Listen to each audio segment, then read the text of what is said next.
20 years in the NBA. You can imagine maybe a 4 out on the court right now, trying to get away from the fact that Kobe Bryant has died and just be in their moment to maybe pay tribute to him in any way possible, because that's how much Kobe Bryant meant to these players and to all the kids that grew up watching Kobe Bryant. I mean, I know so many cousins that have kids, so many good friends that have kids that wore that number 8 jersey or number 24 jersey in the latter part of Kobe Bryant's career, who idolized him.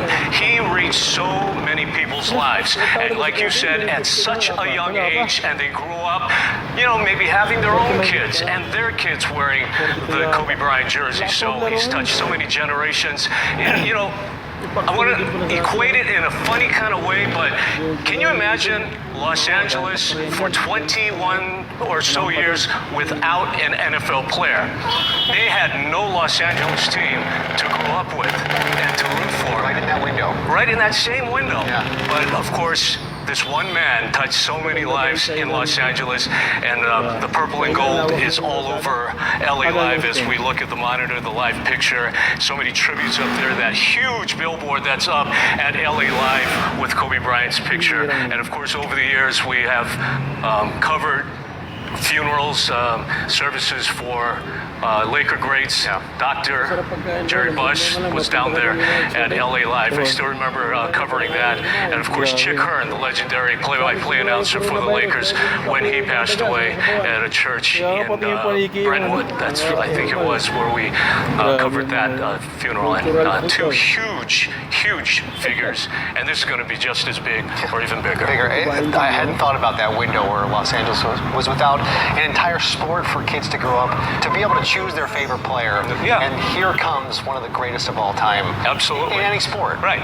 So they had to go out and find a football team. Maybe they liked the logo of the Panther in Carolina or something like that. Right. They latched onto something other than Los Angeles because we didn't have one. Our USC football team during the Pete Carroll era was our pro football team. Yeah, and the love for Kobe is just so evident, not just here at Staples Center, as you can see on your screen, but fans are flocking all over to the crash site, to the practice facility where the Lakers practice in El Segundo, and that's where we find Rob Hayes.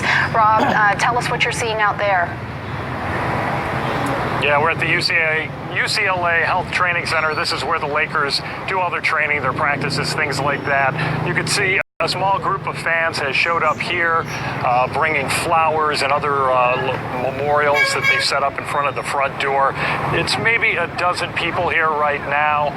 We were wondering if the team was going to come here after they landed at LAX, but we had Air 7 up, and it showed that the players boarded that plane, got into their own personal vehicles, and presumably left for their homes. But here it's a small gathering right now, but people are continuing to show up here. They're being allowed inside the gates at the training center. The media is being kept outside the gates here on the sidewalk. So the best we can do is push in with our zoom lens and kind of get a feel for what's going on over there. But it's basically a small crowd of fans have showed up here. They've dropped off flowers and other memorials.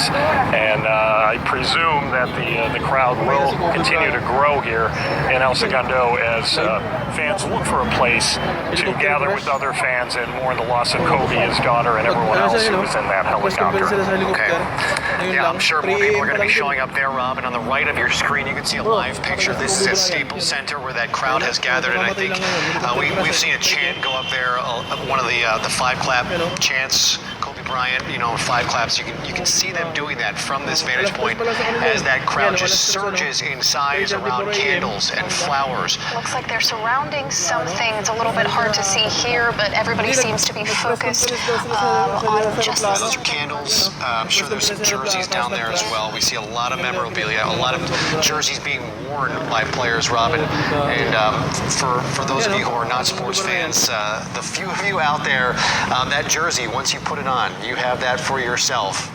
it becomes a part of you, and that's just part of, Live yan.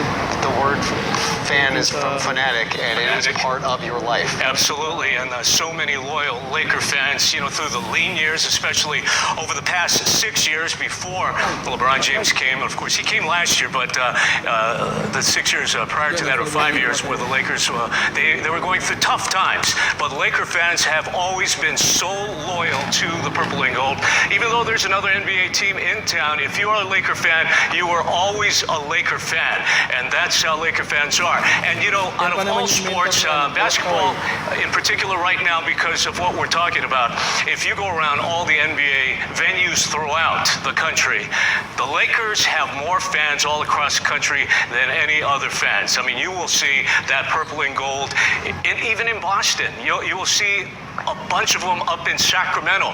Sometimes the chants or the cheers are louder than some of these teams who are playing in their home arena. That's how huge the Lakers are, and a lot of them, of course, wearing that number 24, or you can even say throwback number 8.